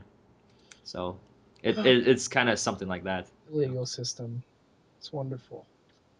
And there's nothing you can do about it. Yeah, I mean, that's the bullshit. I really hope these worms get crushed though, man, because it's so slimy to go after them because of this. Like, first of all, Candy Crush is a Bejeweled clone, and the Banner Saga is a full-scale, hand-drawn, Viking, Norse mythology type tactical RPG. They are in no way, shape, or form even fucking remotely close to one. It's the sequel. It's the sequel to. Somebody's gonna be like, "Oh, they released a sequel." Wow, this makes sense. I wonder what the story, how the story leads into this portion of the game. Not fucking real. But yeah. Yeah, that's what happens when you hit level 500 in Candy Crush Saga. Like, it becomes that game. You like, want nice. Yeah. Saga. That's the only explanation, you know. That makes sense. Yeah, it makes sense to me. For sure. A little ridiculous. But yeah, like since we've been going on for a little bit, you wanna try answering a couple of questions? I don't know how many of the questions we can get through. Let's throw a question in here. Let's see. Because we got a lot of questions, guys. Thanks for asking them. Yeah, I want to say this. Twitter activity has been really awesome, and not only that, but the comments in the comment section for episode 1 have been awesome. Now I will say this. I mean, we have had some people give us feedback about the amount of nothing that's been happening in the video section of the podcast. Now, it is an audio podcast, and I appreciate the feedback. We are going to spice that up. But one of the reasons I like to put it on YouTube, as an avenue for streaming it, is because of the comment section and how much easier it is to use that comment section compared to, say, nobody using the comment section on a fucking blogger. No one's gonna post a fucking comment on Blogger. And how do you even, besides giving star ratings, discuss something on iTunes? You can't. So, aside from making a Reddit that nobody's going to subscribe to, say 20 people, I like to put it on YouTube because it's easy to maintain a conversation. And the reason I bring this up is because the conversations have been really good in the comment section for episode 1. So I want to thank everyone for leaving. Oh yeah, and now that massive comments. There's no character limit. So yeah, that's why those massive comments are they're there. It's crazy. There were people who left such long comments, and it's great because it's continuing the conversation from the podcast, and I like that because then I'll log in and I'll keep talking to you. So it's a lot of fun to see that happen. So thank you guys for not only asking questions on Twitter, but getting involved on YouTube as well in the comments and actually getting involved. It's nice to not just go on and see we have some thumbs up. It's nice to see people actually listening to it and taking something from it and talking about it. It's good to know. That's what we're trying to do. So anyway, questions from Twitter. This comes from Sitting by the Window Anime Reviews, which I'm just going to call Lou because it's easier. And I know your first name now, Lou. So watch out. He asks us, what 3 elements make a game a must-buy for you? And he gives some examples in parentheses, such as its replayability, complexity, whether or not it's a sequel in a franchise, etc. So, what 3 elements make a game a must-buy? So, when you're on Steam and you see a game that just released, a new release, and it's discounted, like 10% off now since it just came out, what do you look for, I guess, when you are buying a game? Like, what are the 3, more than 3, it doesn't matter. He just asked for 3, but we don't have to listen to him. Who is he? He's just Lou. He's not our boss. I'm just kidding, Lou. You're a good man. You made us our banner for our YouTube page, and it looks beautiful. Yeah. So thank you, Lou. Thank Lou. So the question is, what basically convinces us to buy something on Steam? Yeah, well, like I said, in general, I'll just use that as an example. Or in general? Okay. So, if you're looking for a game, a game has to be no shorter than 40 hours for me to buy this game. What certain qualities kind of, attribute to your purchase? Who wants to go first, or should I go first? You can go first. I know what to say, but I think all of ours are going to be somewhat similar. So yeah. See, now for me, lately when I've been buying games, I've been looking up the length of them for some reason. I feel like if I'm buying a game that's over 20-something hours, I'm getting good value. But I'm taking that requirement away after playing Guacamelee, because Guacamelee is a shorter game, and if this game was 30 hours long, I wouldn't beat it, and I would get sick of it really fast. But it's been such a good short session that I've had so far that because of the time that I have, I've only been able to put 10 hours in it over the last week and a half, and I'm almost done with it, and it's felt like a really good amount of I feel satisfied with the amount. So length I'm taking away. Now obviously I don't want to pay $60 for a game that's 5 hours. Unless it's the most mind-blowing, life-changing experience. Unless a robot comes out of the screen and blows me for those $60 in that 5 hours. That's the only way I'm paying for that short amount of gameplay. But I think the things that I'm looking for, this is actually kind of tough. Sequel, obviously. I'm going to buy any Uncharted game that comes out. It's just so that's obviously so it depends what franchise. Yeah. That's a big thing in it. When they announce a brand new Pokemon game, everyone's ears perk up because of the weight that name carries. So yeah, of course, and it being an installment in an already existing, well-respected franchise helps my interest in it being a must-buy. Complexity. Actually, I'm not gonna go down his list. I'm gonna pick my own. I'm going through his examples, and maybe this one matches. Right. For me, fuck, man. I already ruled out length because of fucking Guacamelee. Okay, there's length. You said length, and you said what franchise it's from. Okay? Yeah, that works for me. And the price. Price is a big one. Right.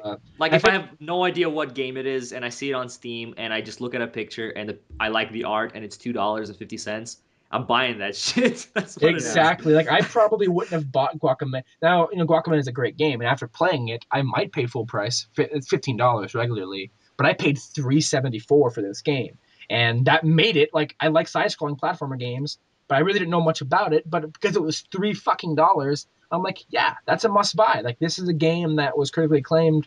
That's a cheap-ass price. So price, developer. I like to look at developer and developer history, but I mean, lately there's so many good indie games coming out from developers who don't have much of a past that might become irrelevant at some point. Uh, it's kind of tough. Genre, obviously. Yeah, the genre is big. Like when I find out if that it's a platformer, that's straight up. I try to like look into that game, like Rogue Legacy. When I first saw Rogue Legacy appear, and I was just like, this is a platformer. This is like a rogue platformer. Oh my gosh, this looks like my kind of game. And I didn't need to go any further really at that Yeah, point. I was just like, I'm totally gonna get this. Like I was willing to pay full price at that point, but at that moment I didn't have a PC on me, so I couldn't really play it. And back then it didn't work on Mac. They added Mac later. going back to the length point, I think replayability fits in there. I mean, the game, like Guacamelee has a lot of replayability. There's lots of collectibles, lots of achievements, and with lots of hard challenges. There's like extra levels you unlock that are really difficult, but they aren't necessarily necessary in the main campaign. Like if the main campaign was 40 hours, that'd be turned off. But I think if a game has a lot of good reasons to go back and play it, like extra challenges or post game content or things like that, it really attracts me. I really like just even if I don't necessarily do them, just the idea that there is replayability in the game and there is extra content that I could play if I ever wanted to, is a big attraction to me. Like there's tons of stuff in Guacamelee I didn't do yet, but once I beat it, I'm done with it for now. But I have the option to go back and try out the extra levels and do other stuff like that. That's a big selling point for me. I like that. But how often do you actually go back to games like that? Well, I don't, but that's because I buy so many games that You like to have the option because yeah, what just the if? option of going back. I like I get that. the comfort feeling in knowing that uh the comfort knowing that okay, this game has extra value past the main campaign. I mean, that's not always required for me. I mean, if the main No, campaign or the main yeah, experience, replayability for me, I don't think it matters at all, honestly. Like that won't really change my opinion of like will I buy that game or not, unless it's like a game kind of like LoL, like League of Legends or something, because obviously you just play the same map yeah, or the same few maps over and over again, just different kinds of outcomes though. So it doesn't really matter, I guess, on the playability for me. So that's definitely not one of those three for me. yeah. Um, That's what about it about for you, me. Kubo? I Real quick. think I think for me the biggest is are my friends playing it? You know what I mean? That's a good one. Yeah. Like for example, I'm currently been playing. Oh, I've also been playing. I should have mentioned this earlier. Because I didn't even think about it. I've been playing a lot of Battlefield 4 on the PC, Mm. and it's purely because I have 6 or 7 IRL friends, and we have like a Facebook/text messaging group thing going on, and every night around 7 or 8 p.m. It's like, hey, who's going on Battlefield 4 tonight? If 3 or 4 people end up wanting to go on, I end up playing with them for 2 or 3 hours every night. But I probably would not play Battlefield 4 alone, like on my own. You know what I mean? So that's a big one for me. Is like, are my friends playing this? And would they recommend it? And would it be fun to play? More fun to play like together as opposed to like just playing on my own or with random people. That is true. That is That's very. probably the biggest point for me. Price is probably somewhere in there too. Um, and probably lastly is probably like streams. Like I watch a lot of video game streams and see what the new games are that are coming out because a lot of these streamers buy the game on day one, and I usually watch them play a little bit of it and see how they're enjoying it and stuff like that. And if like I'm having fun just watching them play the game, then most likely that will be a pretty big factor in if I'm actually going to purchase the game myself. Cool. So pretty much kind of going off, not really like a review, but like just kind of going off other people's reactions to a game. Right, and experiences. Not like going to IGN and reading the review and be like, right, no, never. You know, it is kind of like one of those things where you're just like, okay, this guy's having fun. I'm having fun watching him have fun. I think I'll probably have fun with this one. Yeah, I'll probably play it. Yeah. But mostly it's just like if you guys or someone else I know is like, oh, we should get this game and play it. It's really fun, and you know that's where most of my reviews come from. Yeah, I'm like that with a couple of my buddies as well, like definitely. But the thing is, it's probably a reason as well. Well, like it depends on what kind of game, of course. If it's like a big multiplayer game that's out there and everybody knows about, I'm like, yeah, you know, I'll do that. But I'm a classic gamer. I still go back and I play my Nintendos and you know, old PlayStations and stuff. And back then there wasn't much multiplayer. Right. There wasn't any multiplayer like till a point. So that's not as important to me because I really love single player games. Like if a game has like a beautiful single player storyline, that's probably more attractive. Important. More attractive for me than like going on this crazy multiplayer, which is also important. Right. In some cases, though. Honestly, I think that MMORPGs have kind of spoiled me in that sense. Like, it's really hard for me to play like a JRPG. Like, even Skyrim is like really hard for me to play because I just feel like they're all bots. like lonely. Yeah, like you know what I mean. Like MMOs, it's like whether you know the people that are around you or not. Like you know, like oh, this dude's like a real person or whatever. And just randomly like playing with people like that or whatever, you know, it's fun to me. Yeah, so. That dude over there is trying to hump that tree. He's a real guy. He's a real dude. He's a real dude. Not just some fake NPC humping the tree that you programmed him to do that. He's real. Yeah. But I think that's all that I have to say really about that. Nice. We could pretty much probably go on. There's probably more things, but that's just what came to mind really. Okay. We have another question here from Kurapika or the Amrit Saga. Twitter has the username that you have for like your @ thing, and then they have the name that like it displays. Yeah. So I don't know what to call people sometimes because like when they have two different ones, so I don't know which one they'd rather. But I'm gonna call them the Amrit Saga because they're probably gonna get sued by King as well. So just a word of advice, Kurapika or Amrit Saga. Change your name. You either change that name or King is gonna be all over your tush. Yeah. But they ask, what are your thoughts about Steam, and does it have too much power in the PC gaming scene? And what he means by this is that some people I know don't buy games. Well, this is him talking, not me. I said that in the first person, but I'm just reading it.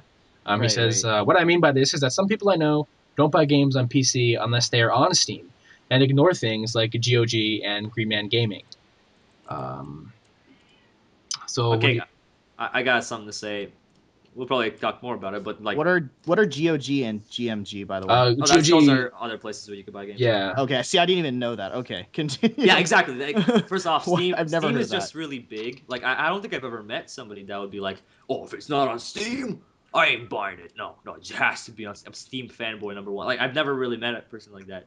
For me, like, I have actually some games that I bought off of Steam. They weren't like I didn't purchase them on Steam, but when you activate them, like you play them through Steam, like with Borderlands 2 and stuff like that. But for me, it doesn't really matter. I think the only reason why most of my games are on Steam when it comes to PC is because of how easy it is to just turn it on and then just go into store, all these crazy sales, you buy all that stuff, whatever. And usually when you get like a humble bundle, that's also like a Steam keys. Yeah, you know, everything comes with Steam keys nowadays. Even when you're buying it from third-party sites, usually most of the DRM is through Steam. So yeah, you go to Amazon, you buy it on Amazon, like one of these games, and give you a Steam key. Yeah. And actually, you know, for this past like winter sale, like over the holidays, honestly, most of my purchases came from places like Amazon and Green Man Gaming and the Uplay store, which some of the sales in there gave Steam keys. I bought it from a lot of third-party sites because some of their deals on certain games went longer than some of the daily stuff on Steam. So I was able to kind of, you know, think it over a little bit before I purchased it. So I made a lot of purchases off. Amazon did really well over the winter sale, in my opinion. I bought a lot of stuff. I bought both XCOM, the base game, and the expansion pack for $20 total. Now the expansion pack is regularly $30, and so is the base game. So I saved $40 by doing that. So like that's fucking rad. And I bought Civ 5 and all of its expansion packs and DLC for $20, which is super expensive without that. and that was Amazon only. Amazon has some good deals. Now, for the most part, they matched Steam's prices, but I also bought a bunch of stuff. Going on for longer. I bought a bunch of stuff off GOG. I bought this Dungeons and Dragons anthology thing that came with both Baldur's Gates, Planescape Torment, Icewind Dale, some other old school D&D style isometric RPGs. That you're never gonna play most. Probably never gonna play them, but it was a really good deal, and yep. And I know I couldn't pass it up, but I know I mean I'm only speaking for myself, but I buy from a lot of third party sites as well. But I think it's just I bought from GOG before as well. Yeah. I think it's just everything gravitates to Steam because you're able to have all your games in one big list.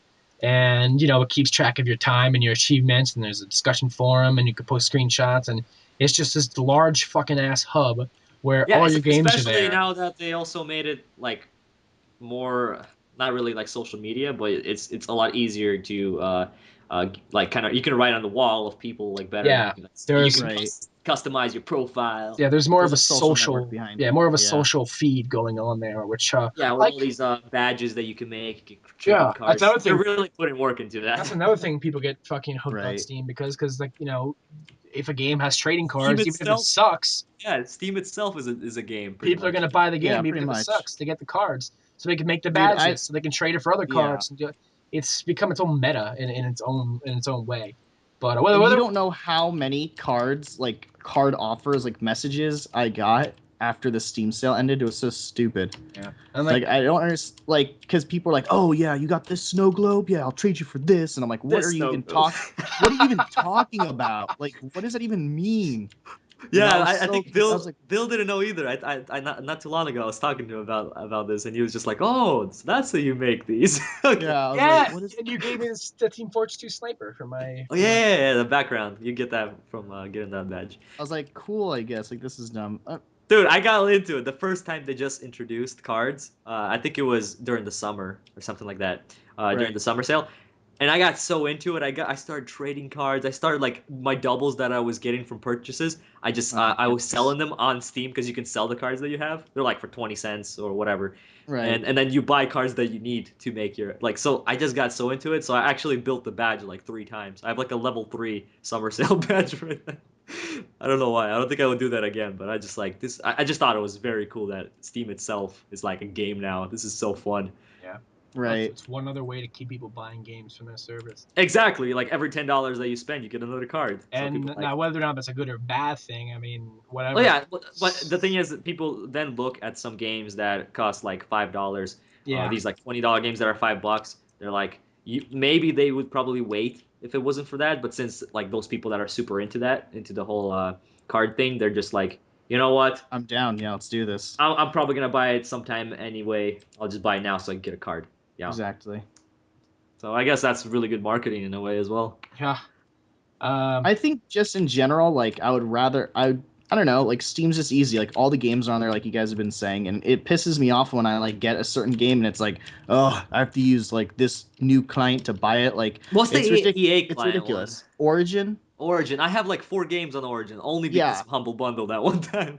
I have Origin. There's an Origin client. I have the Battle.net client now. I have the Steam client. Like, it's just kind of getting ridiculous. And I wish that they could all just come to an agreement and be hosted on one thing. I can understand they can't because they're different video game companies. But with Origin, I have Battlefield. Oh yeah, there's that too. So I don't know. I don't. Yeah, really I have Origin. I have Battlefield 3. I have Sims 3. I have Dead Space 3 and Mirror's Edge on Origin.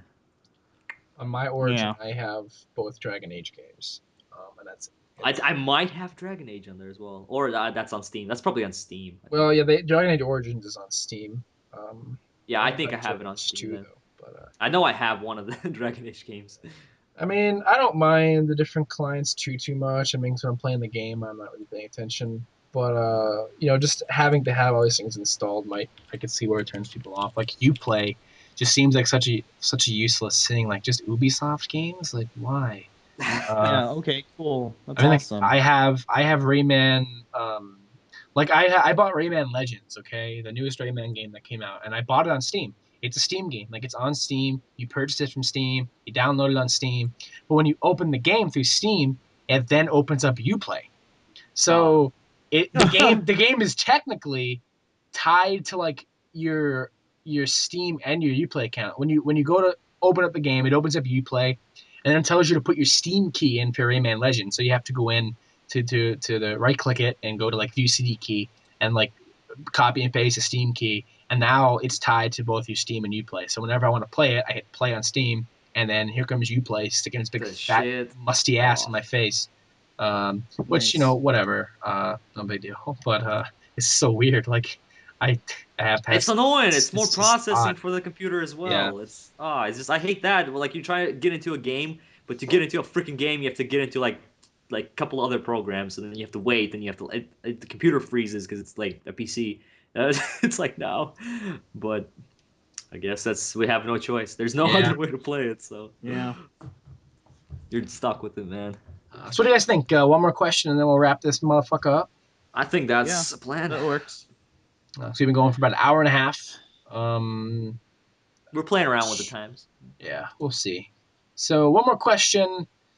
I'm trying to find a good one. I mean, there's none of them on Twitter suck. It's just that if we don't answer your question, it's either because of time or we might have talked about it before. Just and we might actually get to it some other time. Yeah, I archive all the questions from Twitter. So like if I ever want to, if we don't get any for the next episode, I'll just take from what we got last week. And just in general, just they're good to have because you guys give us content to talk about that you guys want to hear us talk about. Then we don't have to do any work except it works both ways. It works for both of us. So we don't have to think about anything, and you guys get what you guys want to hear. So let's see this. I can either ask this one. Well, this one could be pretty quick. Let's do the quick one. From NeoAce. They ask, what crossover would you guys like to be made the most? So if there were to be a crossover of game series into a mega game, kind of like